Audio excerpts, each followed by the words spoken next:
So this Wednesday's video is going to be another one of them little house overviews, a kind of break from the trios, and I should probably do more of these because I do have a lot of samples or fragrances from particular houses, don't I? They just tend to be, especially with kind of ones that are newer to me, they are a kind of big commitment. Because obviously it take weeks maybe, just because you've got to wear them to get to know them and understand them, and spend a bit of time with them at least, haven't you? So they tend to be an exhausting process. But anyway, Eris, they're kind of one of them houses at the moment. I'll get more into this specifically in the video, obviously, but Bête was the only one I tried for quite a while, and obviously that got me intrigued because it's something a little bit different to what's out there, which is, let's face it, it's what we all kind of crave and what have you. And yeah, they're getting a lot of love at the moment, aren't they, really? So I thought I'd just do an overview of the ones I've got. I haven't looked up the brand yet, because I never want to be kind of overly influenced when giving my opinions. And also the ones I've got, I don't know if they're all of them, they might be, but yeah, let's get into it then. So yeah, we may as well start with Bête, which is the one obviously I know the best because I've had it the longest, and was my introduction to the brand. I'm trying to remember where I got the sample of this from. It might have been Dr. Claire. Yeah, I think it was Dr. Claire Perfumes who's on here. So anyway, this one, it opens up with a lot of aldehydes and sharper florals, and there's a lovely animalic growl under it all. It's that kind of very vintage smelling kind of one. The florals are sharp but not too much, and the jasmine has that little bit of naughtiness in there. The warm, dirty, furry smell balances it nicely. It's not too much, so don't panic. I think it could be the Scipial adding a touch of smokiness as it develops, with one of the more neroli type things actually pushing through, with the civet note still going strong, and the neroli kind of again balances it a bit. After about an hour, that animalic warmth stays, but it's more of a kind of friendly, like snuggle, bit of friendly warm bum, isn't it, really? The neroli and the sharper florals do stay, and there's a nice kind of patchouli in there. The aldehydic touch also kind of nicely sits there too, and it adds a bit of something to it all, doesn't it? And in the dry down, it's more kind of animalic, the kind of almost how would you put it to make it sound like dusty staleness, but not in a bad way. That's some of these things sound a bit weird, don't they? So how did I find this one? I really enjoyed this one, to be honest, even though maybe how I've described it is a little bit scary to some. It's not. It's a kind of classic vintagey floral style one, but not too much. The sharpness of the florals without that animalic warmth, without the hairy bum kind of feel, and the little bit of dirt would probably make me struggle with it more, but that really gives something to it.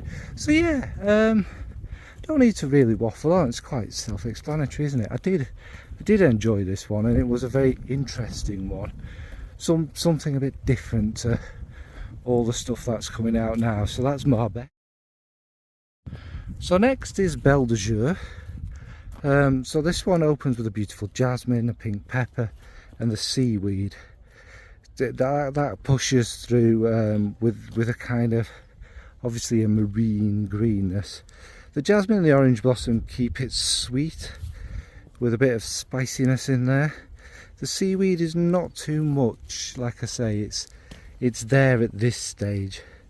And then it mixes with the big jasmine nicely, the spices, and it's kind of warm and a little bit sweet, which is quite enjoyable. And after an hour or so, there's a kind of indescribable smell. I don't know how to describe it. Almost like a salty, charred licorice sweetness with that sort of wet aquatic sea sand, you know, like the sand's just going to cross it. And it dries down much the same with that kind of interesting feel, and there's some muskiness with the seaweed lingering. Now, personally, how did I find this? From a subjective point of view, I'm not down in these salty aquatic things. Now, after many hours, it does dry down to be, maybe it is, maybe it isn't ambergris, but it's got that kind of musky, softy, creamy kind of feel, which is the nicest bit for me. But obviously, that's not the main part of the fragrance. I do struggle massively with the seaweed note. It's a little bitter green. But if you like them sorts of fragrances, this is again another really fairly interesting one. It's well worth sniffing out if you're looking for something a bit different to your everyday aquatic ones. And the seaweed genuinely is something unique for me, because I'd avoid these fragrances generally speaking like the plague, obviously, with me not being a big fan of them. So yeah, that's hang on, Belle de Jour. So next we have Night Flower. This one to me opens with a lovely, good God, it's muddy, lovely fresh cardamom and citrus. The tuberose and jasmine is very intoxicatingly nice and sweet. It's really quite lovely, that actually. And that mixes with a gorgeous suede note. The patchouli and something a little indolic does kind of mix in there. The tuberose and that kind of white floral feel does disappear fairly quickly actually, although there could be sort of almost ice creamy feel that mixes magically with the spices, and maybe that's just the kind of remnants of the florals. It develops a bit more, and the patchouli and cardamom grow with the lovely suediness, and there's some soft gentle muskiness about it. After about an hour, it's like a chocolate lime sweet. They are, I don't know if you get them anywhere else, but in Britain they're kind of like this crumbly dark chocolate stuff surrounded by a suckable lime sweet. Wouldn't call it necessarily very limey, but they go together, and that's what it smells like. And that could be the cardamom mixing with the patchouli with hints of the citrus, with the suede sitting under it, again that nice smooth warm base. And it dries down to a kind of almost white chocolatey musky patchouli to me. Again, I don't really know where that comes from, with the cardamom still there, and a very slight kind of nutty tonka. This one, yes, it was not what was expected when it's called Night Flower. I think the tuberose just kind of introduces the fragrance, and with a little bit of kind of jasmine there, and then that kind of fades to the back, and it becomes more about the cardamom and the patchouli. It's a nice fragrance. I don't know, it's the name, isn't it? Kind of expecting a naughty, kind of sensual, bit of a raunchy flower, but no, all in all, that smell of a chocolate lime is really quite pleasant actually. But again, it's probably the greenness of the cardamom rather than a sort of any lime or anything in it. So yeah, that's Night Flower. Next is Green Spell, and we know I'm not always the biggest lover of green fragrances, but anyway, this one opens with a huge galbanum and a tomato leaf It's very green. It's like rubbing your face into all the green things in a greenhouse for me. I think the smoother greenness in there could be the fig leaf with a little hint of the violet flower actually. And the patchouli and the ambroxan grow, and it gives us this kind of, the ambroxan's not an awful one, just kind of gives it this, you know what I mean, this almost ozonic freshness in there. Yeah, and you only really get it if you snip up too close, but who does that? It's really all about the tomato leaf and galbanum kind of at this stage, and after a couple of hours the drier vetiver comes through a bit more with the greenness still dominating, and it dries down very green and fresh. Actually, I'd say the fig leaf has taken over as the more dominant one, so kind of a bit more of a smoother, easier green, whereas obviously the tomato leaf's more bitter, and the galbanum, this was a hard note for me to describe, like crunchy leaves I think. But yeah, what do I think of this one? If you're a green lover and you like a really vivid smell of like a greenhouse or something, I suppose I'm more of a grassy green kind of person, countryside person, but it's quite spectacular, to be fair. It is literally like being in the greenhouse with the tomato plants and that, and it's strong. And I think all of us of a certain age anyway in the UK have a certain memory of a greenhouse in our childhood. I think everyone had one, and it does kind of take you back there. So whereas it wasn't for me, because it was too green for me, I can appreciate it because of that kind of nostalgic effect. So that's green. So next it's got a very cool name, Scorpio Rising. It's probably, you know, something to do with the star signs or whatever. Anyway, this one again opens with a big cardamom and incense, and that mixes with the pepper. The immortelle and cypriol had a kind of interesting dark green sweetness, and that texture that you get from immortelle to it. I also get a slight metallic twang, and I'm not sure what that's from, but it's not too bad.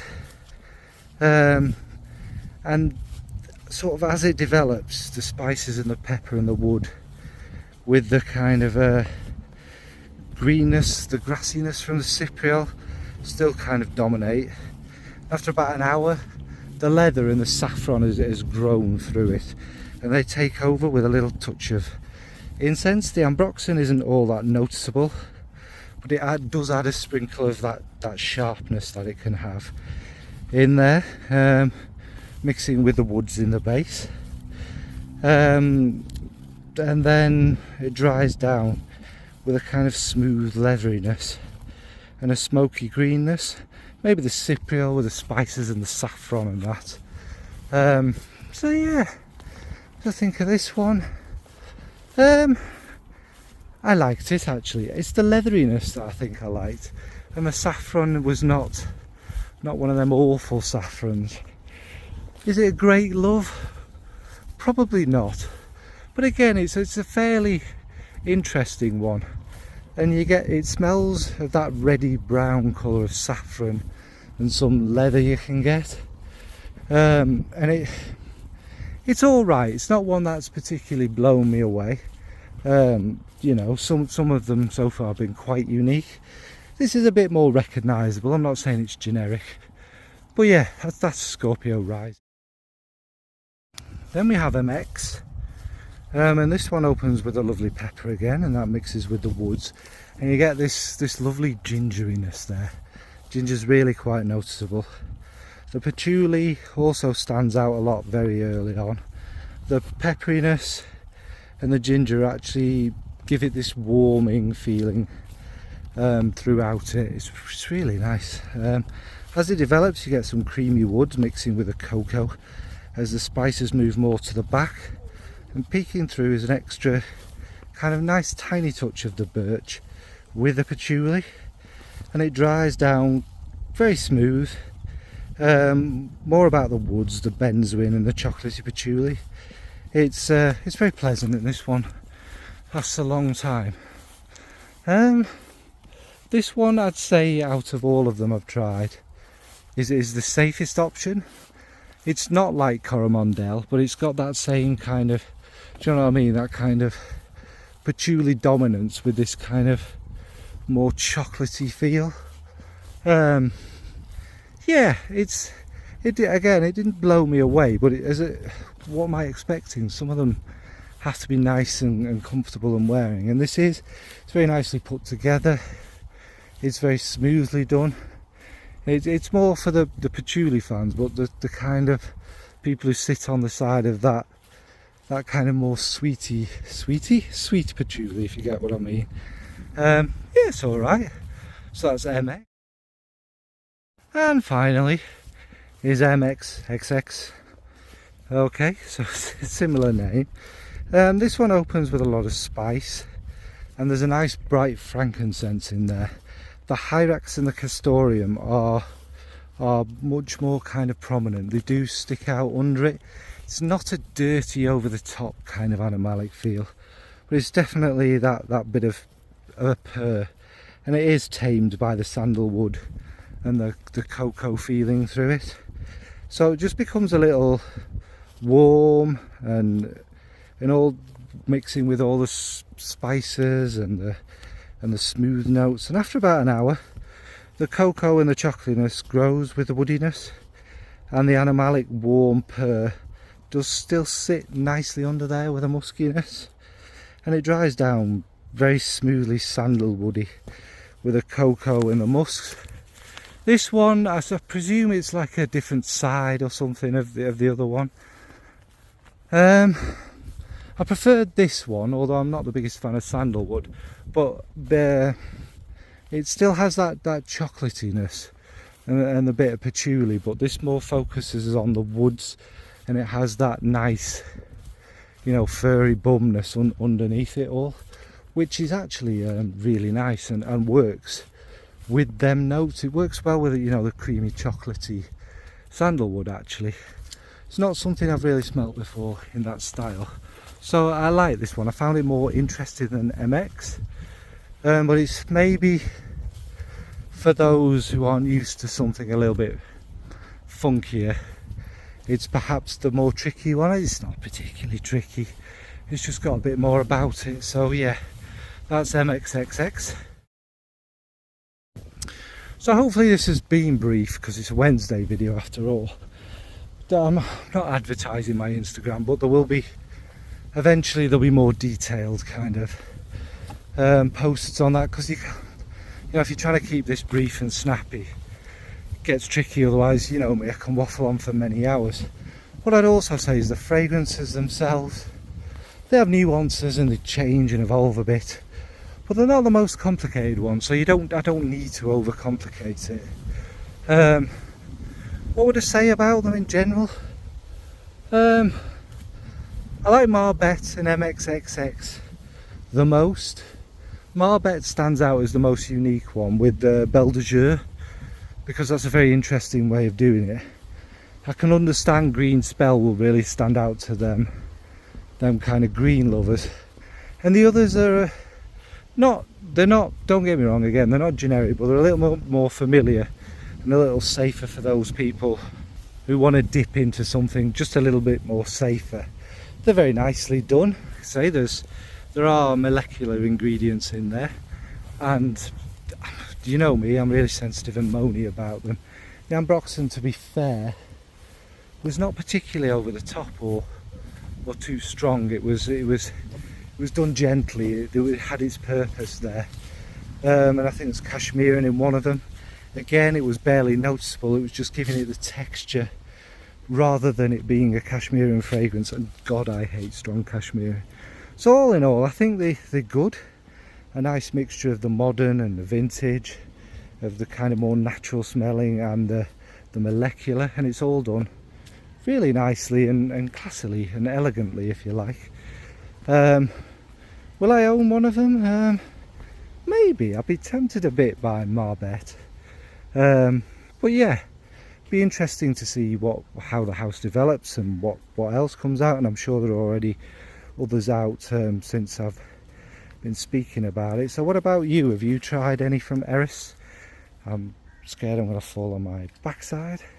Have you got a favourite from them? Have you discovered any more recent kind of interesting smaller houses out there? I don't normally say this, but I'd definitely say they're worth sampling at least, because even if you're a bit more scared of the funky side of things, there are some in there that aren't particularly like that. So yeah, I think they're all right. Did they live up to the hype? Does anything ever live up to the hype? So yeah, interesting to try. Right folks, thanks and bye.